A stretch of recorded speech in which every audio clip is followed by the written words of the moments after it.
You're listening to the Reinvest Podcast, where each Tuesday we show business owners and entrepreneurs how to diversify into real estate by equipping you with the tools and tactics to build generational wealth. Your hosts, Garrett Gatton and Seth Ciminillo. Hey guys, it is Garrett and Seth on another episode of the Reinvest Podcast. It's a great day to talk about real estate investing. Every day's a good day to talk about real estate investing. You know, I've been listening to an Audible book by Ray Dalio talk about the principles of understanding a changing world order. It is as frightening as it sounds. So I've been in a weird mood. But however, I watched that video and it was kind of just like, hey, prepare yourself. China's going to take over basically everything you are going to do. It's like trying to hold back a tidal wave. So you know what the takeaway is? Own hard assets. Yeah. And here we are and talking I guess about real don't estate have investing. bank debt. I don't know. Yeah, that's I don't know. We don't know about that one yet. But anyway, all I'll say is I remember a mentor of me. Hey, there it is. Dusty, you've got a copy of it. Have you finished it yet? Oh yeah, it was crazy. See, he knows. He knows. One of the most terrifying books I've ever read. Well, I've been listening to one of the most, so it's just been rattling on in my head. But a mentor of me and mine, told me that no matter what market we're in, there's always opportunity in real estate. Yeah. And you have to go out and find the skill set, the knowledge, the networking to figure out how to look at current market conditions and make sense of where opportunity is. That's the fun of investing. So, well, I don't want to leave everyone hanging, but we got a great guest today, Dusty Ball from the Dusty Ball Company. Dusty, how you doing? I'm good, guys. Thank you for having me. A fellow Ohioan in Akron, Ohio. Yep. Some say he grew up with LeBron James. Some people say it. We don't know if it's true. I've heard people say it. I think you were the first one that said it a few minutes ago off camera. That's exactly where I heard it, actually. Yes. It's unverified. But Dusty, we're excited to have you here today. We're excited to talk about real estate investing. We're excited to talk about small business and how do you create a skill set that you can monetize. Also really excited to hear about your journey into what you're doing today and then your touch points with real estate. So start back. You had said something off camera that I thought was really interesting. You said that you were adopted into kind of your current family. I don't know if that was metaphorical or literal, but take us to the beginning, man. Yeah. So I was born in Texas, and then through some unfortunate scenarios, I needed to be adopted out of the family that I was with, and I got to live with my aunt, who adopted me very generously and became my mom, which I love and hold and cherish. And she just went back to Texas this last week, and I'm very sad that she's gone. Oh, wow. So you're staying in Akron, but she went back. Wow. Oh yeah, they snowbird is what it's called. Yeah, that's where you go south for the winter, and then you come back up. And I guess it's nice, but always a little bittersweet. So she adopted me.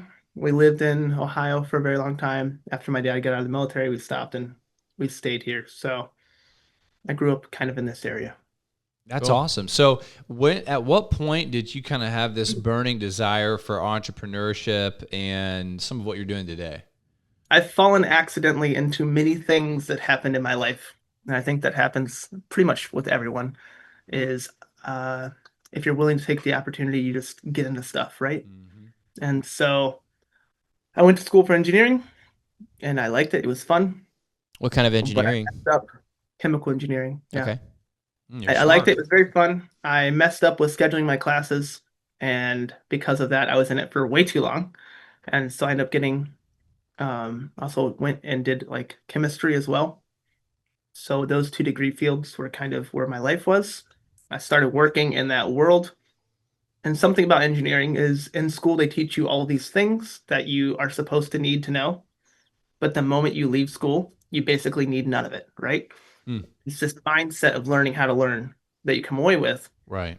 You get into your job and it's all new, right? And so you have to learn every day. And that's kind of your question of how did I start becoming an entrepreneur? Well, I just learned that I had to learn stuff every day. And then a friend of mine needed help with a company that he was starting. I just started helping him. And so learning the process of seeing it come up, seeing the struggles of being an entrepreneur has helped me kind of say, oh, there's a lot of things, there's a lot of gaps in available purchasability that small businesses just can't buy. Like you can't just go out and say, I need a person to help me with this one thing.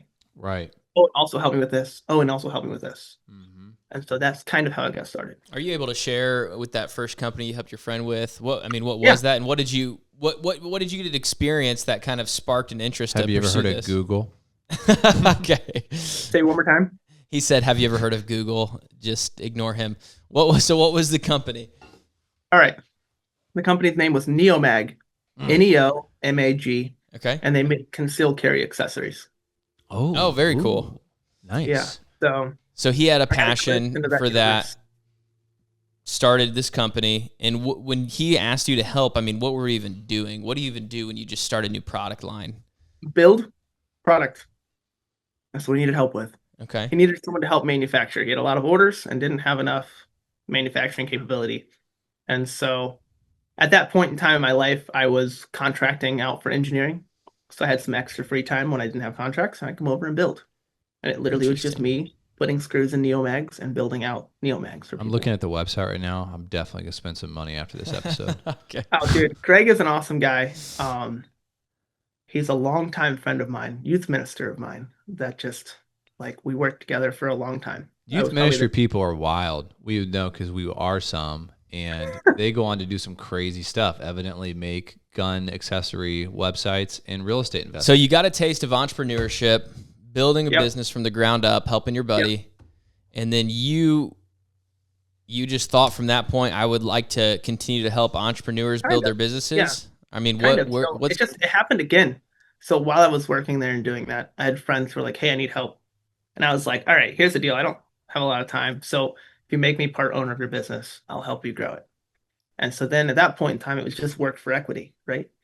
Um, I had this desire to help people. And I think in life you kind of realize like what you're good at and what you're not good at. And I have tried to be number one before, right? Like I've tried to start a business from the ground up and get that rolling. And I started a company called Open World Living, which was a backpacking company where we made like ultralight hammocks and stuff like that. And the thing about that was I learned very quickly that I wasn't good at like the ground up type starting, right? That's just not for me. And so what I ended up doing was just selling off my part of the company to the guy I partnered with. And then I had learned some massive lessons there where you just like things were not moving. I was not making any progress. I was having problems the entire time, right? And so seeing stuff that works well and then seeing stuff that doesn't work well. I started a few other companies, odds and ends companies that just didn't do well at all, including like a contract engineering company and some other things, right? And so that experience of trying and failing taught me that I wasn't really a good number one. But what I really learned was that I was extremely good at being helpful and being a number two. Mm-hmm. And so everyone kind of needs that support class, if you will. Like, I don't know if you, I think of things in video games a lot. So, Yeah. like, free action here needs that support class to help them out. Have you ever And read that's, Traction or heard of the EOS at all? say what? Have you ever read Traction? Traction? No, is it a book? It's a book. Or It's okay. about EOS, the entrepreneur operating system. And it brings up that idea in that book that there's like two main roles of every company or two roles that every company probably should have at some point. And sometimes it's one person's filling both those roles, but it's the visionary and it's the integrator. And the integrator is that number two role that you're kind of talking about right now. At least it sounds like to me, I'm kind of identifying with that. So That's me. Garrett's the visionary. He's not the integrator. But I come in behind him and kind of put the systems to work. And actually, you're doing the legwork. I'm not saying he doesn't do the work, but I kind of, it's a little hard, a little hard to explain. But the integrator is what you're talking about. And so that would be a great book for you. And they came out with I another should read book that, yes. called Rocket Fuel that's specifically about that relationship between the integrator and the visionary. And that would be a great resource for you. But yeah, continue on. So you found out that you are kind of this support that, and you've had some experience helping some other operators, and you've had some experience yourself failing as an operator. And failing might be a harsh word, but your companies didn't maybe take off the way you wanted them to. Failures. Okay, Yeah, absolutely. I didn't want to put words. I got a question. you're helping, you were earning equity in these Yeah. companies. That was your contribution, you know. And Yeah. usually in a startup, that doesn't translate to money yet Yeah. because there's no cash flow. So how Yeah. were you meeting your living expenses during this time that you were working for equity? That's where two things come into play. One, I have a W-2 job, right? So like I have money coming in. And two, I was actively buying and flipping and renting houses. So you were a busy guy. Oh my gosh, yeah. Dude, like my life Yeah. has been just one massive chaos ball. Yeah. So Um, you're working a full-time W-2 job for your yeah. engineering, using your engineering degree. No, I was working at this time, I'm working a full-time W-2 job working for Greg at Neomag. Okay. Oh, okay. Oh, okay. Side hustle contracting as an engineer. I'm also working for equity, which involved long phone calls with entrepreneurs, letting them borrow my confidence in them because they didn't have their own confidence to continue to do this stuff, right? You, we'll get into that. And then I'm also flipping houses, like actually going in and painting and redoing the, drywall and rewiring and all that Give jazz. us a time frame of how, like, from the time you started working with Greg at Neomag, and when you before you exited some of these companies. How Okay. long was that? Two All right. years? So no, no. So like engineering school. I also like when I started working with Greg, I was like finishing up engineering school too. So like I did a lot of this work for engineering while I was in school. So I've always had like multiple balls that I've been juggling. Mm-hmm. And I see so what you did there, by the way. yeah, I know. It's just part of my name. Anyways, I've always had these multiple things to be juggling, right? And so it's this thing where I I have like ADD, okay? I don't know how to say it, where I can't You said focus it. on Yeah, one thing. that makes I sense. need to task switch, okay? And so yeah, it's just so the timeline would go um like kind of 2016 is when I started with Greg, I think. Maybe I got married around then, I think it's 2016. And then maybe 2017 I started like thinking about this aspect of helping other people because at that point in time I stopped building for the most part and started actually helping with like sales and marketing and stuff like that. And I saw that I had a skill set for it. I just kind of did it off and on. And then 2019 I really started doing it. And then like 22 I started doing it full time. It's like that's the progress of what you're kind of seeing Mm-hmm. Hmm. happen, right? And so I've been doing it for a long time. And then like pre 2016, I was doing it just on my own businesses. So that's like my learning period of like, Before oh, this helping doesn't other work. people. Does that How kind of many? track? Yeah. Yeah, how many Kind of putting houses this did all you together in my flip head. through that time period? Say it one more time. How many houses did you flip through that time period? All right, so it'd be three like single family. One's a 3-1, one's a 3-2, one's a 2-1. So before we So jump back into the Dusty Ball Company, why don't you talk about that? In the middle of okay, this chaos, you were like, I hear real estate's a good idea. I'm going to start doing yeah, it. Why did you yeah. stumble into I real started. estate? Okay.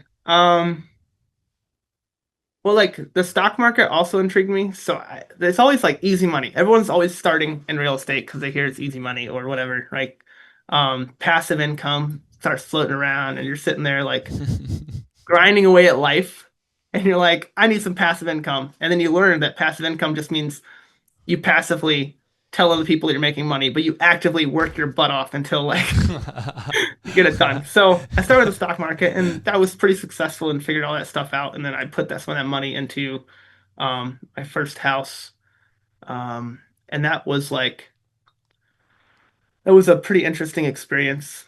So Is that our smaller pocket segment later? yeah, I think that's Yeah. my first house is I definitely my like it. first learning lesson, right? Yeah. And yeah, the first house, so quick flip. I kept the renter in there, and I've never had to flip it, turn it over, nothing. And then house number two, I was like, I got to try this again because that one was really successful, and the same thing happened there. Like, if I'm being honest, my real estate compared to a lot of other people has been this like gentle glide across, Yeah. right? Like I don't have problems. But Bigger Pockets was a big influence in that, and Yeah. Gerald Peters is another like an influencer who is a big influence in What that. was that name? Gerald Peters. Hmm. Man, that's Uh, not what I've heard. he's kind of gruff. I don't know how else to say that. He's from Texas. He's lives in Huntsville, I think. And I kind of connected with his personality on this like kick in the butt style. Like this is this is really simple. You're the one making it super hard, right? Mm. And I don't know if you do this with influencers, but you kind of go through this like train of following them, learning everything you can about them, and then Then you like move on. activating on their information, Yeah. and then you kind of let them drop off of your profile, right? Yeah. And so that's what happens, right? Like at one point in time, I wanted to do giant multifamilies, and I just realized that wasn't for me, and just moved So on. are you still actively buying in real estate, or you have a few Yeah, rentals now I and have two right now that I'm so you, flipping. you're flipping two that you'll sell, or you'll keep them as No, I'm gonna rentals? rent them. So you're going to Yeah, burn I've them never out. sold a house. Okay. Okay. So everything that you have, you've done the burn method kind of. You bought it, you remodeled it, rented Yep. it out, refinanced, and then you Nope. just rolled that money. You Nope. just you Only haven't money. refinanced them. Yeah, like I just never refinance them. I just Okay. use new money, and then Okay. I buy another house and like continue, and then I pay them off as soon as I can. So are you financing these houses? Yeah, I was. Now I'm not. So you're buying them Uh, cash now and remodeling yeah. them cash, and then you're just reaping the rewards of having low to no debt in your portfolio and a lot of cash flow. Yeah, I have a lot of Okay. stress at work, and real estate's a place I don't want stress, right? So it's become a safety net and a backbone for my business Mm-hmm. where I can utilize those funds, the safety net that is real estate, to just if we have a low month or whatever, I can fund all that, Mm. right? And it just helps with that a lot. Man, I'm telling you, that is really nice when you're in some kind of high commission, full commission, consulting, variable income scenario to have something that levels out the highs and the lows. Absolutely. I call it a quick save. Once again, I'm telling you guys, I talk about video games a lot. I call it a quick save right before you go fight the boss battle. You want to take a moment, quick save. So if you mess up, you don't lose progress in your game. Mm-hmm. It's all one big game, right? So I like the quick save in life. And so real estate let me kind of quick save before I went full time.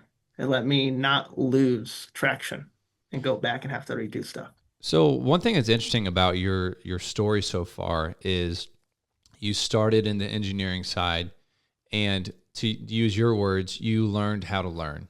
Yeah. Now, there's a bunch of people that have skill sets that could be monetized, but they have not figured out how to monetize them. It sounds like you have been able to successfully monetize the skill set that you've cultivated. Oh, How yeah. did you do that? How did Tons of you failure. how did you get in front of the right people that were like, "Oh yeah, I'll bet on you and give you part of my company or consult with you and, vice versa." How'd you do it? Tons of failure. Something I see everywhere is people are massively afraid to fail. Yeah. I have to actually give my mom some props on this because she homeschooled me. And one of the things I learned from being homeschooled that I think you maybe don't get so much in public school is that like failure isn't really a bad thing. Yeah, okay, it Mhm. causes you some discomfort in life, but so does exercising and working out, Yeah. right? Right. Um, and if you look at failure more like working out, where you're training yourself to actually successfully complete a lift or whatever, um, now you're starting to be like, okay, I can just fail at this, take the lessons learned, and just try it again. Mhm. Mm-hmm. And then, okay, yes, in business, there's some big repercussions to failure that sometimes cause heartache and stress, right? But then that in itself is just another opportunity to fix it again. And then once again and once again until you get it right. And then you start to build back up, right? And so if I had to give advice to people, it's just fail at stuff and figure it out. Ask Your buddy Yeah. needs, right?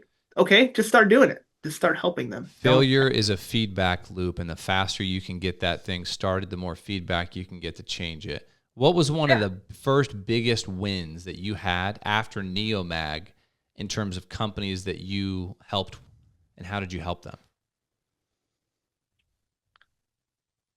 Well, that's a really good question. First biggest wins. Um, my big win is actually kind of a small win in like terms of monetary wins. I remember there was a moment. So, the company is called Last Cut Crystal, and they make like high-end crystal glassware for like whiskey and stuff. Hmm. Okay. One of the things that I was trying to do, we wanted to get a website up and running, and I knew a little bit about building out a website, but I didn't know much. There's like Shopify and that kind of stuff. Right. Right. Um, Out of the box type websites. yeah, and so like I guess it's one of those recent, like I didn't know, but it's what he needed. So I just started doing it. I was like, Aaron, I'll just start building this for you and we'll figure out like how you can compensate me later. I Mm-hmm. just know you need this, so I'm gonna do it. And so I just figured it out, and it's still not amazing. Where'd Like you I'm not meet this guy who started this company? the shooting range. Okay, nice. Yeah, just out and about. I'm always looking for opportunities in life, and that was one of them.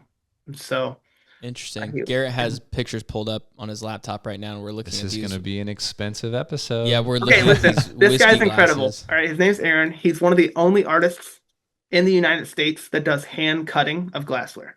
Okay. He hand cuts these? Everything's hand cut. Oh my Yeah. And I'm gosh. talking like the guy draws on it with a Sharpie and then cuts it on a stone wheel that looks like it's a He's an artist. it's an artist. Yeah. It's just hand Wow. making art. Doesn't And look it's real. so incredible. And this is one of those examples of like he is just bad. Actually, I can't say that anymore because he's really good at it now, but he was bad at marketing himself, right? And the skill set that he had. But he was an incredible artist, right? And so this is where he just had this like he needed help in every aspect of business. You're gonna need to finance that glass. That's a $150 glass right there. Because it's a Yeah, piece of art. You it's can let it's my kid hold incredible. that? No. What's the name of the glass? The Emperor. Emperor. It takes 4.5 hours to make that glass. Wow. Yeah. That's so sick. It reminds me of Aragorn, Lord of the Rings. Okay, yeah. The Emperor reminds me of the All-Seeing Eye. Oh, Like yeah. That's true. tower. All right. Anyways, without getting too off topic, I'm in love with that company because I like whiskey, so that's cool. And it's also just it's one of those maybe those first companies that like I was able to just come in and Actually Okay. help. help a So friend. so Yeah. you helped do the website Yeah. and you figured it out on the back end of Yeah. how he compensated you. Yeah. There's a Jim Collins who, Good to Great, How the Mighty Fall, Entrepreneurship 2.0, Stanford professor, does research back observations on what are the principles that make companies endure and successful. And Okay. one of the things that he says is there's a flywheel effect, right? Which if you're a gearhead or a mechanic, which I am not admittedly, the Sure. flywheel builds momentum, right? And every time you crank it, there's a Right. disproportionate output to what your effort is. So how did you leverage maybe, let's say this guy that does the last cut crystal, how did you leverage that into earning more business with your next endeavor? Okay. So yeah, that flywheel is a great analogy, right? So you get this momentum going, right? And then you need something to transfer that rotational energy into like the drivetrain. So you have a clutch It plate sounds like or you understand how this Yeah, works. so That's good. you I'm glad that I teed you up. You took yeah, a this torque converter, metaphor. which is just like fluid next to a bunch of fans, and when one fan spins, Yeah. the other fan matches its speed. And so, what I kind of like part of that getting excited about stuff is just if you're not excited about something, don't do it. So, getting excited about stuff, people feed off that energy. Um, you guys have a business, and when I talk to you, if I'm excited about what you do, you immediately like me, right? Like, oh, he understands He that gets I'm doing us. something cool that I Right. like, immediately like you. And if I'm not excited about it, like you can't just fake that, right? You have to actually be excited That's about what true. other people are That's doing. true. And I think it comes from I'm Christian by religion, and I have a genuine love for people because I believe that God does.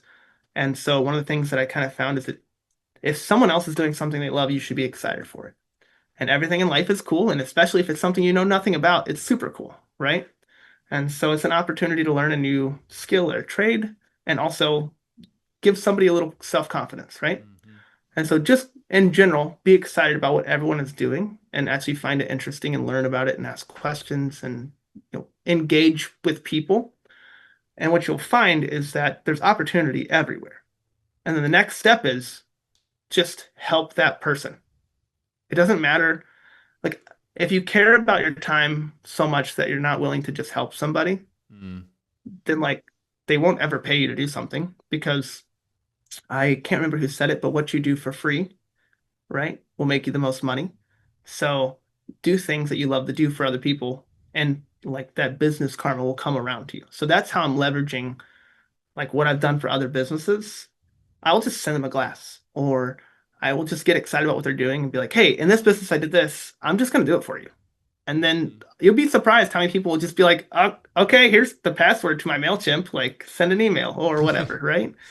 And then do it for a couple weeks and then like offer to teach them. I teach so many people how to do stuff So in their own.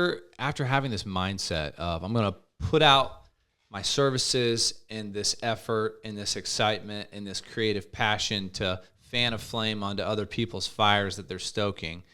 At Yeah, what point did you crest the hill and it's like, hey, I'm actually like making a living at this? it's still kind of surreal. Like I have done it. Like I know that it's happening, but it still doesn't click for me. I'm just still doing that. Like, oh, the money aspect hasn't really locked in for me yet. Does that make sense? Like I am making a living that way. I'm employing people and all that jazz. But um, like what I'm trying to display to you is I'm not doing it simply because I want to make money, Right. right? It's just what I do. I like to help people. And so, like, regardless if you can pay me or not, if I see something that's broken, I want to fix it. Mm. And it's this weird, like, attitude that my body and mind has that it's just I need to fix stuff, right? And it's what I'm good at. So I went to school for engineering. That's why I have this, like, mindset. And if I can envision it in my head and I know how to do it, I just have to do it. Like, it's a weird feeling. I don't know how to describe that. It makes sense. What would advice would you give to somebody who is, trying, maybe they're in a job, W-2, but Yeah. they know that they have skill sets or experiences that could be leveraged in other ways. And they're Okay. unsure of how to deploy that outside of their job that could eventually steer them in a different direction. Like, what advice would you have to somebody on how to deploy those skill sets? I'm sure I'm going to steal some buzzwords from people that I've read books from, Steal but the buzzwords. like analysis paralysis is the most useless thing you can have. So just get rid of it. And like you don't have to get it going, or you don't have to get it perfect. You just have to get it going. So literally just start doing stuff. Mhm. Um, there's this trend on the internet where people go, "Hey, you can just do things, right? Like, you don't have to think about it. You can just go do something." And Mhm. that impulse that maybe makes me a weird human being also makes me really good at helping people because I will just start doing something. Yeah. So, Um, okay, do it. Yeah. that's good. So you've given us a lot of background. So now kind of catch us up. What does your company look like today? What are you trying to do today? You are now professionally essentially helping companies and entrepreneurs and businesses with whatever they need help with, and you're Yep. called the Dusty Ball Company. So give us a synopsis of where you're at today and where you're going. Yeah, we just talked about our vision. Now I'm like trying to help my employees, so I'm really proud. My first employee just bought a house like yesterday. He closed, or two That's days ago he Nice. awesome. closed, and That's awesome. really proud of that. Our common, my employee that also helps you guys out sometimes, he is actively looking for a house, and so my goals for my business are like, okay, how can we help my employees achieve their 5 and 10 year goals? Mm-hmm. And a lot of that comes down to monetization. I have to make more money to give them more money, right? But some of it comes down to connections and positioning our company into fields that they enjoy and like outdoor activities. Is Braden loves hunting and fishing, right? Video games, just I like loves video games, and so like we have a group of things that we like to do personally, and I want to help them move into fields where they're helping businesses that they enjoy personally. Mm-hmm. And Mm-hmm. then, for me, it's just buy my wife a beautiful house and continue to live and with a great family. And I'm really trying not to sound super humble here, but I really don't have huge ambitions for the business. It's more just I'm already doing what I like to do, just Mm-hmm. less stress and then more success. I don't know if that's Mm-hmm. like it sounds Yeah. catchphrasy, but Yeah, that's it's what I'm it's trying to do. optimizing some of the proof of concept that you've built over the last few years. What I like about your mindset, Dusty, is so quickly, especially in a younger generation, I'm still going to throw myself into that category because I'm 32 years old. Although to somebody Same else, age, I would dude. probably. Are you 32? Yeah. Okay. Well, Seth's Old he's souls from a, like us, am I right, guys? Seth's from a different generation. No, He's gosh, a Gen Zer. this guy. No, I'm not. Seth's generation, one of the things that you'll understand about him and his generation, I don't want to emphasize on that, is We're the same age, pretty much. it's easy to come into something and say, okay, what can I get from this, right? And I get it. Like there's like Maslow's hierarchy of needs, and there are at the very foundation of that pyramid is survival. So if you're always there, it's hard to think about how can I give without the expectation of when and how I will get in return. But if you can build a foundation that allows you to survive, then you're able to graduate from that. And ironically, your mindset of saying, how can I help other people and look for opportunity, it really does open things up. You had said that you're a man of faith and Christian faith. So are Seth and I. And one of the verses in the Bible that I love is it talks about a skilled man will always find himself before a king. It's in the Proverbs.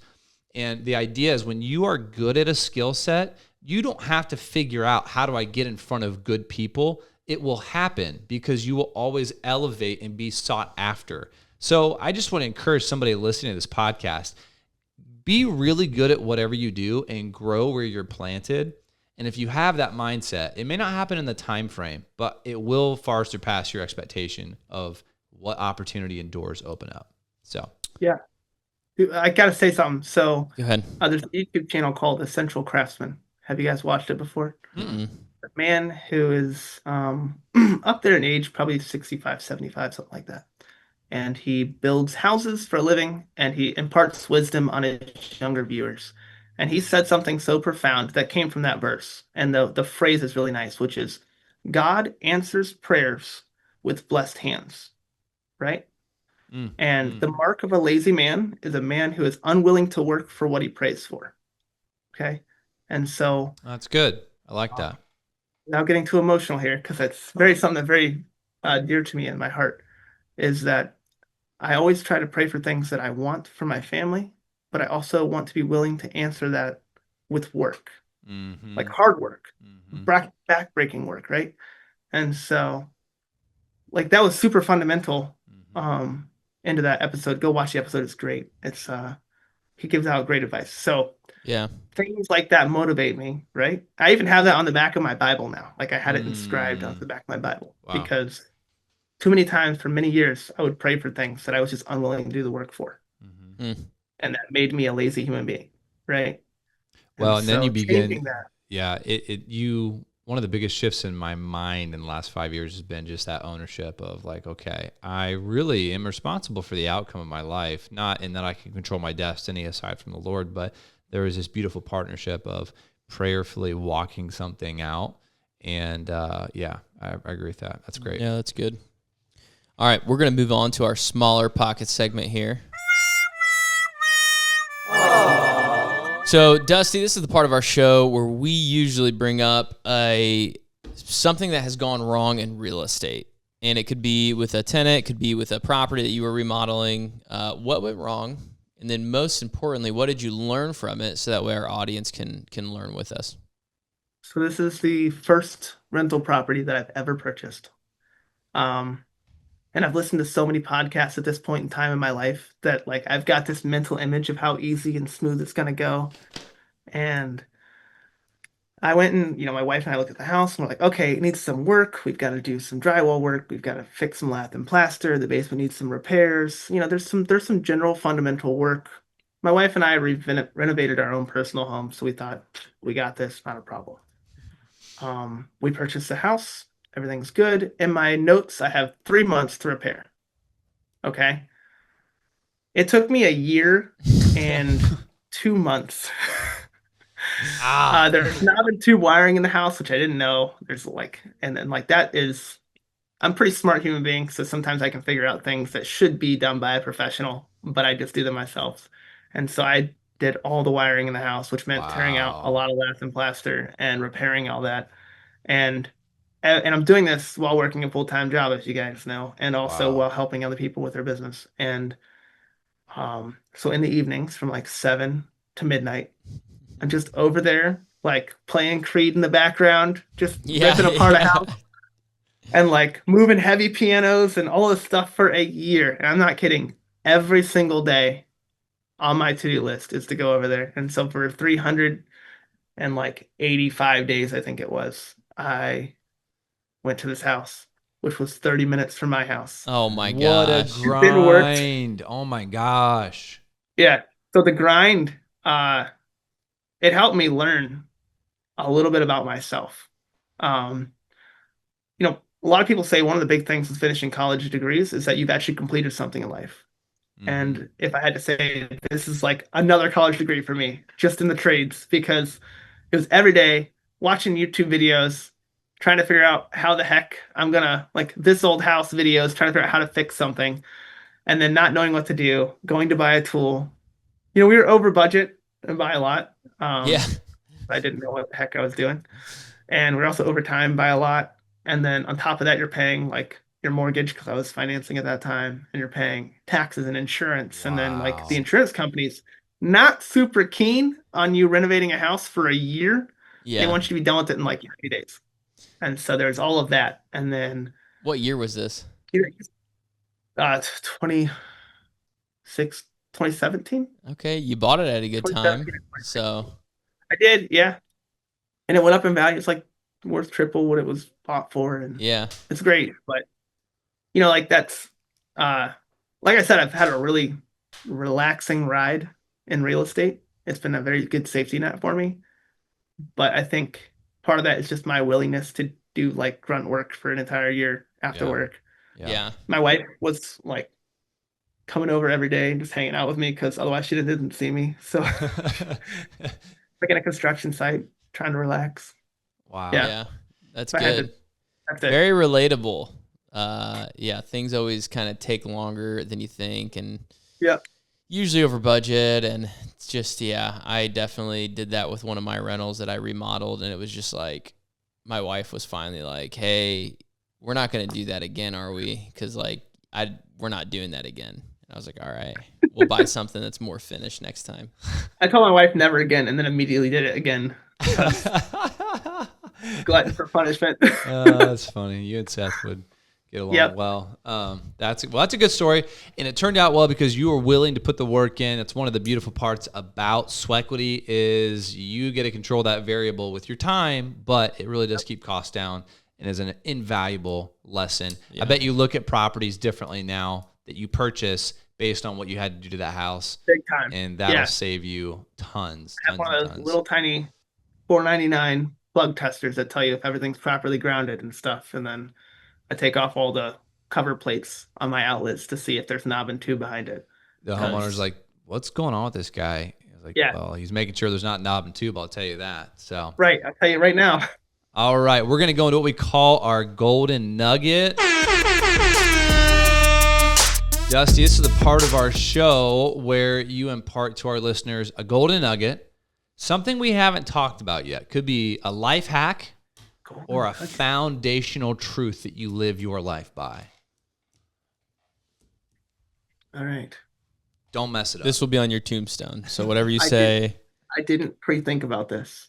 Okay. All right. I got one. And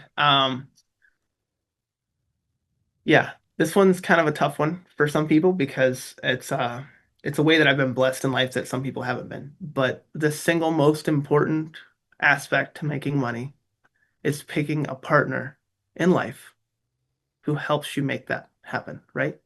Um, the A Bible calls business it equal partner? yoke. Yeah, no, a wife A or wife a husband, partner. right? Yeah, maybe a business partner too. It might also go into that world, but Yeah. I'm That's talking about good. my wife. Without her, like none of this would have happened. She was Mhm. like that like motivational backbone, but also, you come home and you cry. You're like, this is like I've made a horrible life decision. I should have never done this. And it's great to have a person by your side to say, no, like you have a good vision. What you're doing is right. Yeah. I talk about this with business owners. Like, I'm letting you borrow my confidence in your product because you currently don't have the confidence you need. My wife always let me borrow her confidence in me as a human being to finish out something. How do you go to a property for 385 days and work on it? Well, you have to have a strong support system at home who's Mhm. encouraging you and motivating you and kicking you in the butt when you're lazy and like Yeah. helping you. And so my advice, my golden nugget, is that what we're calling it? My golden nugget for people is marry wise, because it's the single most important decision in Yeah, your that's financial good. career, not to mention your personal life. I have often said to my wife, I'm like, babe, if things are good like here, I feel like I can withstand a lot. We call it the Yeah. cockroach mentality, you know? But the Mentality, I like moment that we don't have that and there's dissonance in between my spouse and I feel very fragile. So Yeah. Oh yeah. yeah, but that's good wisdom, man. Thank you it's for that. awesome. Hey, in closing, last question for two questions. What's been one of the best resources that has excelled you in your business development? Oh, AI for sure. Really? Narrow Yeah. that for us a little bit. Okay. Uh so in life, my life and your life, because we're all the same age, we went through this world where we had teachers telling us we wouldn't have a calculator in our pocket everywhere we went, to Yeah. having a calculator in our pocket, and Rookies. also all of the information ever created in the world in our pocket in a device the size of, that, to now we have a personal feedback assistant that we can ask to write stuff for us and bounce ideas off of in our pocket, or like some people have it on their watch at all points in time in life. And so anytime I want to learn something or do something, I can just like ask AI, ask it to send me some links, send me a YouTube video that shows it to me. And like within, I would say, 2 days, I can be like a subject matter novice on something Mm-hmm. that I knew nothing about, right? And then I can also gather resources where I can become an intermediate or an expert in it within a year, right? Or 6 months. And so like that resource is so underutilized right now, and I think people are utilizing it for like the wrong reasons. I, I see videos of like lions attacking people and then they like wave at you. It's like that's the most useless thing for this right here. Like you have all the information one conversation away from you, and you choose to make memes with it. Like that's the thing that like blows my mind. So Let me that's tell you a good application for AI. I saw this. It was on my Facebook feed, and it was Women's Olympics. And it was these yes, I know exactly. different like nationality jerseys, and it was like scrubbing a sink kitchen. Oh, and it was like getting a beer out of a fridge. And of course, that does not reflect my views, but it was a good laugh. So that's funny. But no, that's great. AI. You better watch your mouth. Lydia, if you're listening to this, I respect you and love you. So, okay. Right. Hey, in closing, please don't be mad at me. Where can people find out more about you and follow your success? Yeah. I don't know, just go to my website, which is dustyball.com. It's pretty easy. Nice. Go to my website, and then my number's on there. Just call me or whatever. I don't have I have a personal LinkedIn, or I have a LinkedIn, I guess. You can go there and like look at me. It's just my LinkedIn's just Dusty Ball. We will put both those links. Oh, beautiful family, by the way. Wow, you got a redheaded little boy. A redheaded baby. Oh, dude, he's a stud. I'm telling you, he's gonna be a lady killer when he grows up. Gosh, I have 7 kids and not one of them has red hair. Yeah, red hair, blue eyes. Man, it's an incredible conversation. Yeah, that's actually one of the most rare combinations of hair and eye color in the world. Is that what you have? Yep. Hey, Dusty, thank you so much for coming on and imparting to our listeners how to take a skill set, deploy it with generosity, and watch opportunity materialize. And blessings to you in your real estate investing career as well, man. Thank you, guys. I really appreciate it. As always, excited that you joined us for another episode of the Reinvest Podcast. If you want to learn how you can use your hard-earned capital to diversify into real estate, go to our website, reinvestcapital.us, and shoot us a message. Move farther, reach higher, and grow deeper.